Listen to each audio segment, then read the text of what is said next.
All right, really, really happy to have with me on the Rockman Power Hour. I know I'm intense, man. I have always wanted to do coke with this guy, and I'm so stoked because I am finally going to do. I'm going to do coke with Michael Starr That's pretty from cool, Steel man. Panther, man. Yeah. And that's the Coke with the cocaine in it, right? This is the real stuff from Ecuador. Yeah. Wow, amazing, dude. Elon Musk was saying that we should put the cocaine back into Coca-Cola, but I firmly disagree with that because if you do that, no one's going to drink Pepsi.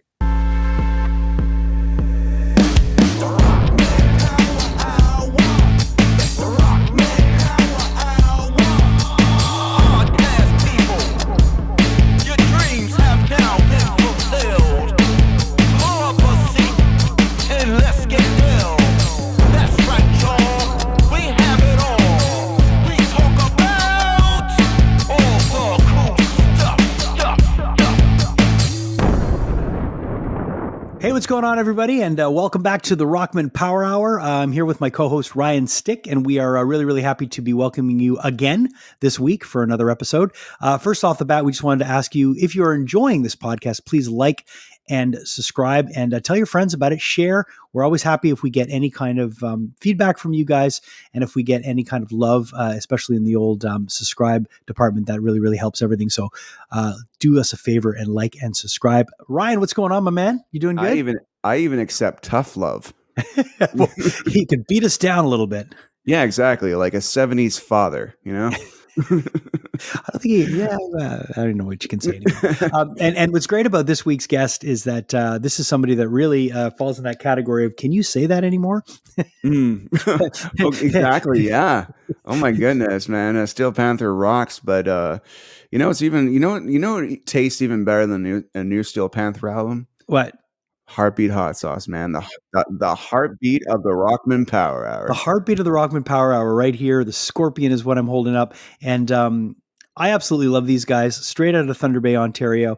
They're making major moves. They're constantly doing incredible things. Every time I open up Instagram and I look at their stories, they're doing something cooler and cooler. And their latest thing is they've gotten involved with NASCAR, and they're just everywhere. They're absolutely everywhere. They work with Dustin Poirier from the UFC, and they're set to dominate the world in 2023. They did a hot sauce with corn. We got to get some of that.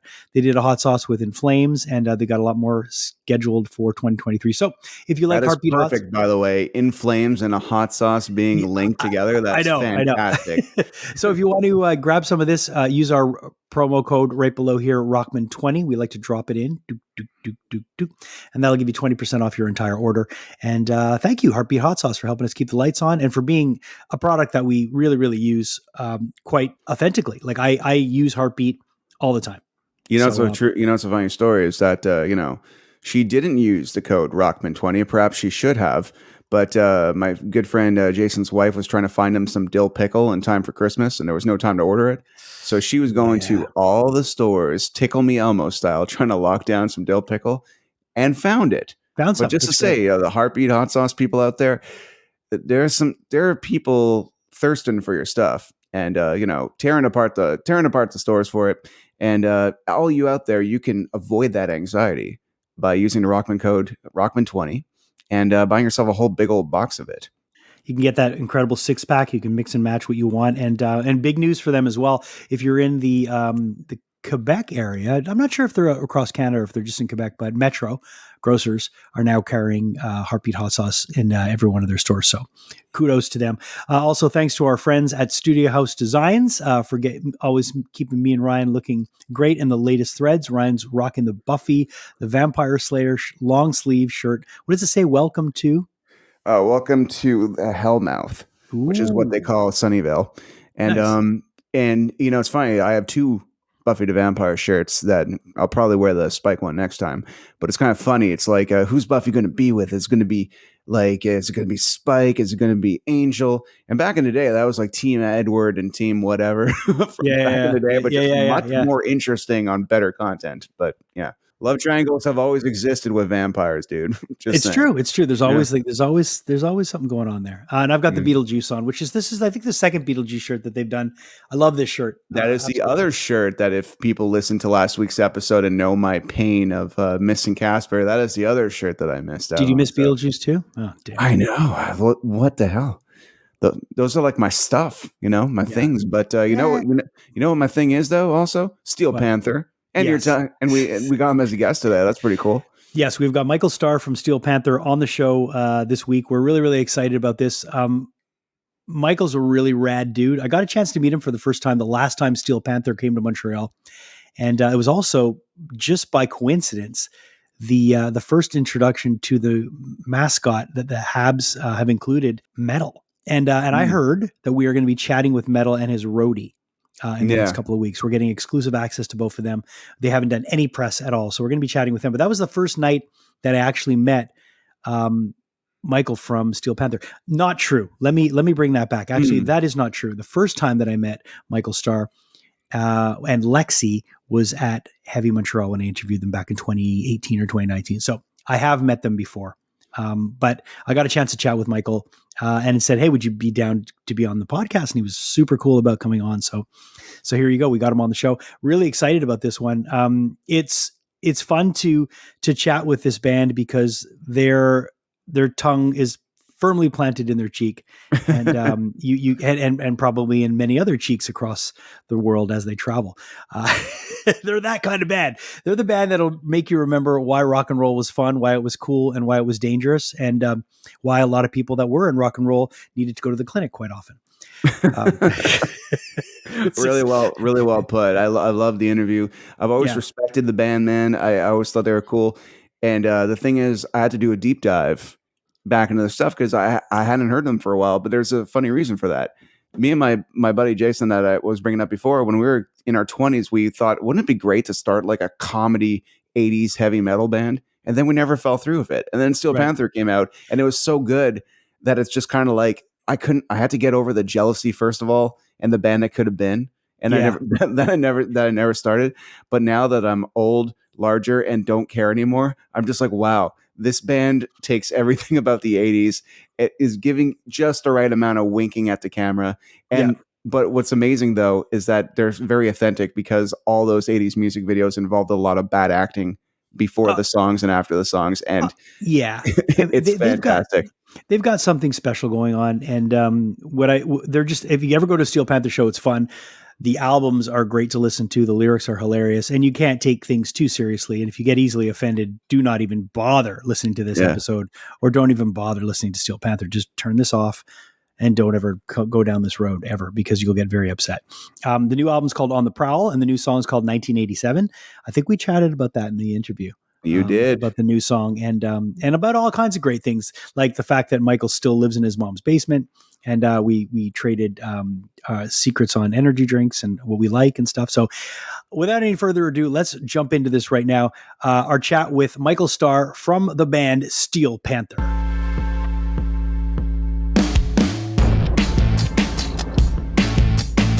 So you're a Coke guy then, right? I am a Coke with coffee guy. Yeah, I do. Oh, that's cool. Like, it's something different. It's good. It's good. It's like the push-pull, Yeah, well, let me show you what I am. Okay.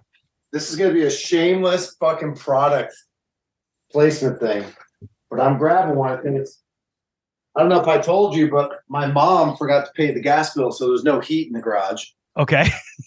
But this is one of my favorite drinks.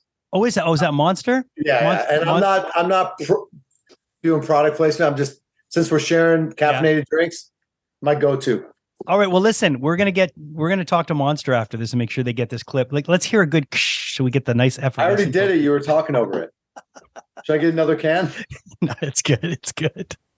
So I got 20 cases over here. Do they send it to you, or do you just buy it? No, they sent it to us. We're endorsed by them. All right, so you're already hooked up. So you don't need my help with this at all. I mean, I was drinking like 2 of these a day, and I was having trouble falling asleep, and I realized it wasn't from partying; it was from drinking these things. Right, of course. Well, listen, the main thing is that we're both getting caffeinated because we're going to have a great conversation because you guys have a new album out. There's a lot of new things happening in this band. I got to see you guys maybe about a month and a bit ago. It was the weirdest show ever in Montreal. The last one of the first leg with your new bass player. Yep. And I mean, there was hats getting stuck on the lighting truss. You remember that? There was a mascot coming out on stage, metal. I mean, it was just bananas. Yeah. So first off, good to see you again. Good to see you. And second off, what has it been like on this with this new rebirth of Steel Panther? Because you lost Lexi. Rumor has it lost Lexi, and we're all sad that he left, but we love him and we wish him well. Because he's a great guy. Him and I, we're still in contact. That's great to hear. And he's very happy with his. He has a new baby and a wife, and he's doing really good. So I'm really happy for him. And then you fast forward to having a new bass player, right? We have Spider. He's amazing. He's amazing. He's a great asset to this band and this brand. He's not only a great friend, and Lexi knows him very well too as well, because he used to fill in for Lexi. Right. And so Spider's been around for a long time. We know him really well, and he keeps the peace in the band, man. Because Satchel and Styx, they go at it, right? Yeah. Well, I noticed. I mean, I saw some shit backstage. I didn't even want to. I mean, can I share? Can I share? Yeah, I mean, a little bit. Yeah. It was crazy. I mean, I thought you guys were breaking up in Canada. I thought that was going to be it. Steel Panther and in Montreal. Yeah. And Spider came in, and he's as tall as Lexi, but he's more like a hockey player guy. So he takes care of it. So just to summarize the tour, we did a 5-week European tour with Spider. He wasn't the bass player at that time. We were still trying people out. And after we did that tour, we decided that he was the guy. And so the first official tour as a brand new member of Steel Panther went amazing. Yeah. His response, the response from the audience was positive. We always address, the elephant in the room, because why not? Yeah. We all miss Lexi, and it just happened. So here we are at this point. Are you with us or are you not? And everyone was with us. So it was great, man. Feels like we didn't even miss a beat. Well, that's what I was going to say. And I think I said it to you after the show.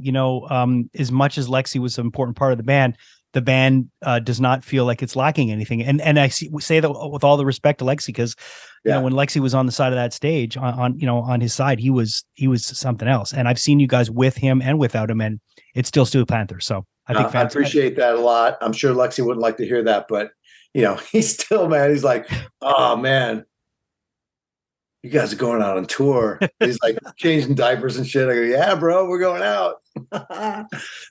But Spider is having a time of his life. I mean, for him, this is like, it's really cool to see what that's like for somebody. Cause all four of us, before Lexi had left, we had, worked this brand to where we're at now. Right. We've done a lot of stuff, which is super exciting and has been fun, but we're repeating some of the, the bigger landmark things that we've done, but to go through it through the eyes of somebody who hasn't done it, man, it's really exciting. It makes me realize, wow, this is amazing, because you kind of, you just get on the rhythm of doing your shit, and then sometimes you don't reflect as much as you should, but he's given me that I don't know, see him so excited, and I think, oh man, this is exciting. It's heavy metal. We're doing what we love to do, and what could be better than that?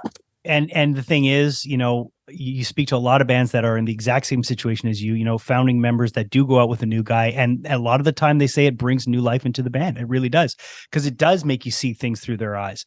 And, you see things through a new set of glasses, and it can change everything. So congrats on that. The band, like I said, has not missed a beat. I got to obviously hear 1987 because the whole world has, but I got to sit with the record this morning and listen to that. Did you really? Oh yeah. I heard the whole record today. All right. So what do you think? I love it. I mean, people can dismiss this band for saying this and that, but at the end of the day, you guys write in that genre, you write songs as good as anybody did back in the 80s. And and it's so true. I mean, they're anthems.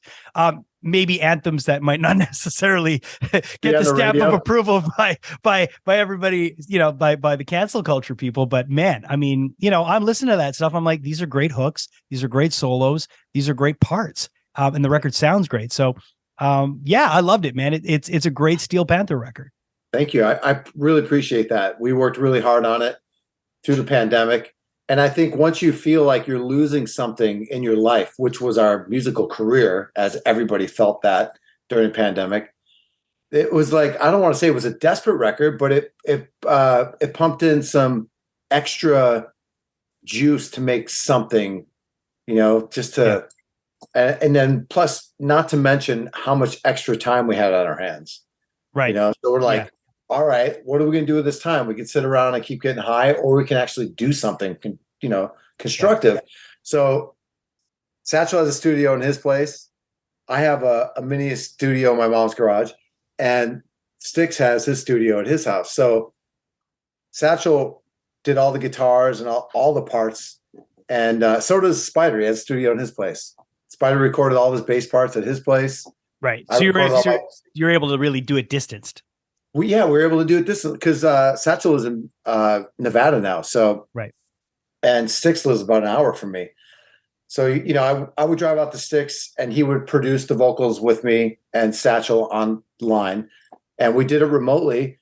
And I think it came out really great. And then, of course, we brought it to our long loved favorite producer of all time, Jay Rustin. And he made it, this process is really important for people to understand. Satchel writes the music. He brings it to us. We put our flavor on it. Styx puts his drum parts that he writes on it. Spider did his bass parts that he wanted to play.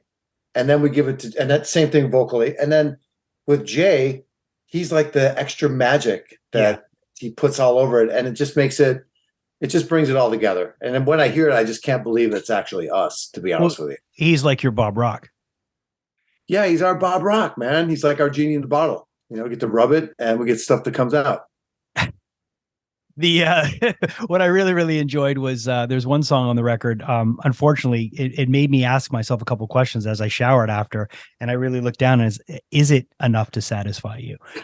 Where do you get the inspiration for your songs at this point in the game? I mean, you guys have covered everything in rock and roll and in the rock and roll lifestyle. Where do you search for new inspiration?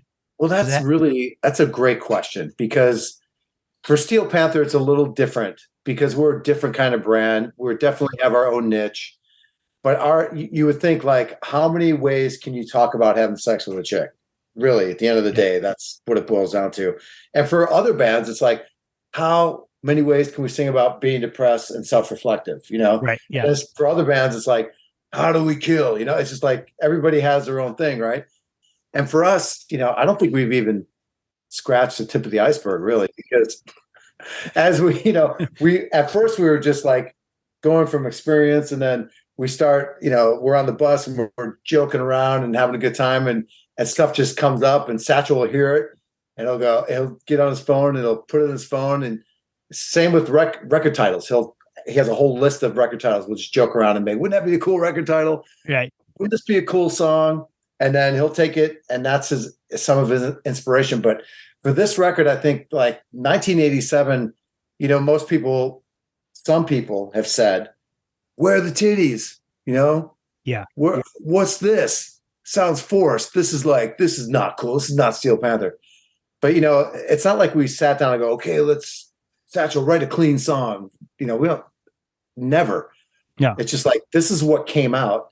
And it's a reflection of that time of when we really, I don't know, man, there's so many lines in there that make me kind of emotional. Same. I mean, being someone that lived through that time, that, exactly remembers. I mean, I was 15, 16 in 1987, 16. I mean, that's one of your most impressionable ages, in those teens, like smack when, I started dating girls. I started, bands started to mean the world to me. My music and everything around me was my world. So I relate to everything in that song. And you know what? If someone doesn't think that's a Steel Panther song, then they're fucking idiots, because that is as Steel Panther as it gets. I mean, you guys are singing about all your influences and with heart. And of course, that's one point in the video when you're talking about wondering how Michael Coverdale made you feel. And you did a little, I mean, it's just, but at the same time, you guys, like, that's what I said, you guys are able to write great songs that touch on emotion, whether it be, and I'm serious. The inspiration truly comes just from living our lives and what we do. Sure. I mean, Steel Panther, what you're what you're hearing, when you come to a Steel Panther show and you start hearing us talk to the audience, what you're hearing is how our minds work. Yeah, I know. And that's just it, and Sure. trust me, we tried to get a record deal before doing kind of clean stuff and that, and it just wasn't authentic. And then once we decided, fuck it, let's do what we want to do. Who cares? We'll just put out our own record. Yeah. And once we did that, things took off. And I think that when people go watch a band play, you can tell if they're phoning it in, if it's not genuine, if they're just like doing it for a paycheck. And I feel like when people come see us, they can tell that we really enjoy and love what we do. And we truly all care about each other. Yeah. It's all, I mean, a Steel Panther show is all good vibes. And that's why I encourage people, if you've never seen this band live, you have to go because it is a guaranteed good time. I mean, there's no bad vibes in that, and if you're someone that goes to a Steel Panther show and you're not having a good time, there's something wrong with you. I think personally, or you're maybe having a really bad day, but that's what I was thinking too, man. Like, anybody can go to a Steel Panther show, regardless of what kind of music you like. Of course. If you like to laugh and have a good time and have some beers with your friends, that's the place to go. It's an hour and a half of joy. And you also get to escape the reality of life, which is pretty cool. And it's also refreshing to go to a metal show and have that not be just a room full of dudes, because you guys still pull in the chicks. Yes. We pull in probably 30% chicks and 70% guys, right? But the 30, well, not at that, not Montreal. Montreal was a little different. Montreal was different. I would say 50-50, man. Yeah. Canada's completely different than America. Right. But that percentage of girls that come are like having 100% because they're crazy and they love to rock and have a good time. And I think that we've basically built a tradition of getting girls on stage and having them, rock out with us. And some girls, they like to rock out in different ways, which we're fine with, Yeah. I mean, I got to talk to you very briefly after the show, but you rushed me out of the dressing room pretty quickly. And I mean, I'm sad we didn't get to say goodbye properly, but I get it. You got to do your, you got to do. I was busy, I know. I get it. I mean, it's part of it's part of being, but I appreciate you putting him in the guest list. Well, that's the least I could do. And we're trying to help Spider out, because he's like an average guy, right? He's not like Lexi was this like supermodel dude, Spider's just, one of the dudes, man. He's just like, fuck, let's go. Let's rock together, have some beers and fucking play and rock. And so we're trying to help him get some pussy. But, like we tell him, man, it's never too late. Well, I think this is definitely going to help in his body count. So the album's coming out in February. You're gearing up, just announced a major tour. You guys are going to be, I imagine, working this record like crazy, right? Yeah, man. Well, I just have to tell you, 1987 is the fastest viewed video we've ever put out. Yeah. And oh, it's good, man. It's a great, I mean, it's for someone saying where are the boobs and where are this and where there's a whole other group of people that are going to get turned on to this band because of that song, because it really is relatable. I think so too. Yeah, I mean, not everybody. It's kind of like you remember that band, Bad Wolves? Yeah, of course. Okay, so they did that big song for them, right? Cranberries song, Zombie. Yeah, Zombie, right? Yeah. And it's like, and you listen to their other stuff and like, whoa, this is complete departure from all their other stuff, right? Right. But it's bitchin'. It's a killer song. They did a great job of doing it. That's kind of like what we did. 1987 is a little different for us. Yeah. But it's still Steel Panther. You know what I mean? But you wrote it.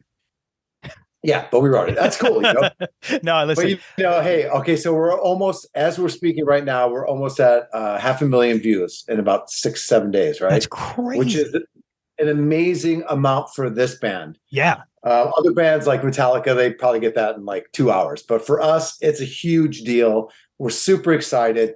We're got some airplay yesterday on Any Trunk Nation, and it was really cool, man. And Germany's starting to spin it. We're getting like a big radio station picked it up out in Germany, so they're spinning it 3 times a day. And this is a big deal for us. We're very excited, and hopefully everyone will start playing it. Because I think this particular song gives people that never would want to put any stamp of approval on us, but like us. Yeah. Just in fear of like, oh, I don't want to be associated with that just in case, But but now they can go, yeah, I like this song, because it's relatively clean for the most part. It is pretty clean. And if you don't watch the video, it's 100% clean. Yes. I want to ask you quickly about the impact of cancel culture on this band. I mean, I know that you guys have always stood by your guns. You are who you are. You don't apologize for it. And you're able to continue and play shows.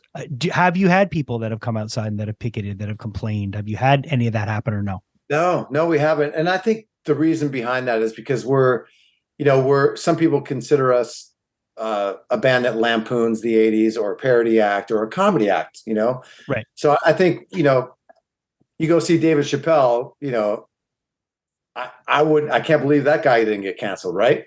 But he's a comedian, that's what we do. We're here to make people laugh and have a good time. And I don't think that so far, I've never seen anybody picketing at our show. Right. Maybe picketing for us to come out and have sex with them. But other than that, that's what the picket signs were that I saw. Oh, you saw those? I did. Yeah. Okay. Yeah. So, because I was thinking they were complaining about the lyric. Oh, no. They were saying, Michael, come out. And I think there was like maybe one satchel sign. Yeah. There's a bunch of Michaels. One said, eat my ass and all that. So that was okay. I get, okay. I understand now. Right. All right. Which was really, it's flattering, and it's nice, to get those. That's kind of like getting a gift. You see that, you think, wow, I still got it, after all these years. Fuck, I'm going to be 70 years old. And I feel like, man, you can eat this ass anytime. Is it? And wait, did I say? I'll eat your ass anytime. Wait, just scratch that off the interview, please. Yeah, well, we'll make sure we edit that out. Is your mom? Your mom is she happy when you get back? Because oh my God, she misses me so much. Yeah, she really does. Because I can finally let her out of her room so she can like walk around. Because if she walks around too much, she could fall and break a hip. And if I'm on the road, she doesn't really even know how to use FaceTime. So I have to automate it to just answer when I call. Okay. And it's right next to her bed, and I can always talk to her. But she's great. Yeah, she loves to see me when I get home. She's the inspiration behind what I do. I'll never forget, we were living in Orange County, California, which is about an hour and a half away from Hollywood. And I was rehearsing in the garage. My mom was single. I was single. And I'm rehearsing in the garage. And she said, look, if you want to be famous, you got to move to Hollywood. So let's move to Hollywood. I'm like, okay. And so she met this dude who was a TV producer, and we moved up. She moved in with him. I moved in with him, and he managed the band. And I started playing the Troubadour and the Whiskey and the Roxy and all those venues with my first band. And she was the person that said, never give up on your dream. Never give up on it, no matter what. Just get a job, support yourself, or a stripper, which was the way I went. And, she was the inspiration behind what I do, so I love her. And she's cool with you being back in the garage for the holidays because she knows you're going to get the fuck out December 29th when you go to Vancouver. Yeah, I got to go to Vancouver. She wanted to go. I'm like, I don't know. I don't want to wait. Get back in your room. Those pre-borders. I don't want to be one of those.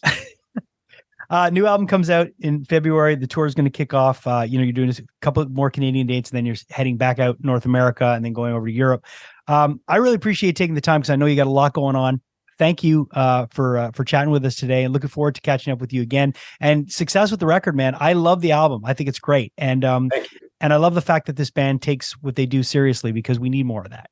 And we need, and I'm just still a little baffled by the fact that you're saying that you're lampooning the 80s, because to me, you guys are just a great 80s band, and maybe I'm missing the joke, but well, that's what people say. I don't really necessarily see the parody in it.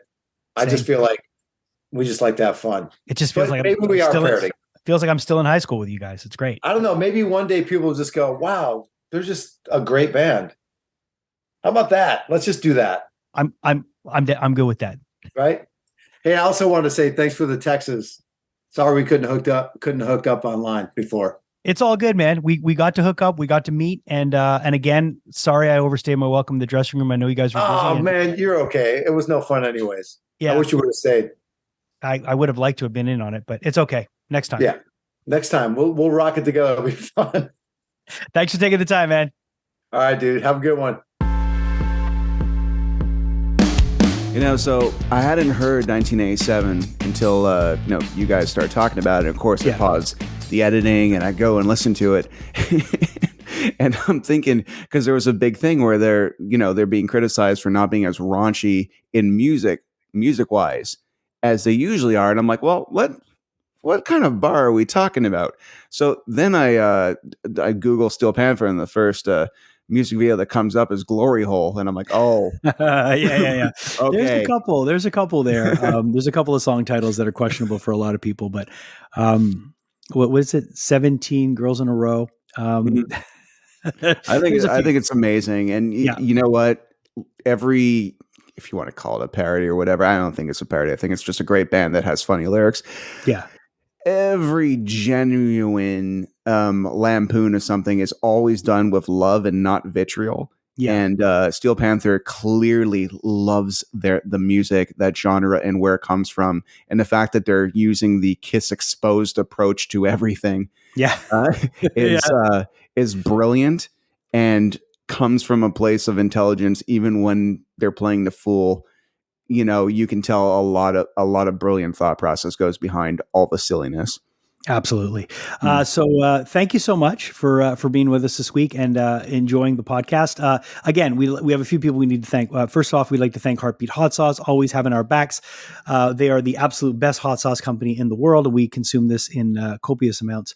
This is the Blueberry Habanero, one of my favorites. And if you go to Heartbeat Hot Sauce and you check out with our promo code Rockman20, which you'll see right down there, that'll get you 20% off your entire order. Also like to thank AKG, who have come on board this year to provide us with some great microphones and some great headphones. They make incredible recording equipment and gear. They've been at the forefront of it for years, and they're absolute must in the studio if you're recording guitars. Using a good 414 or even the vocals for the 214s for vocals. They're just great microphones. So definitely check them out, akg.com, and Studio House Designs for always having our back and making us look fresh.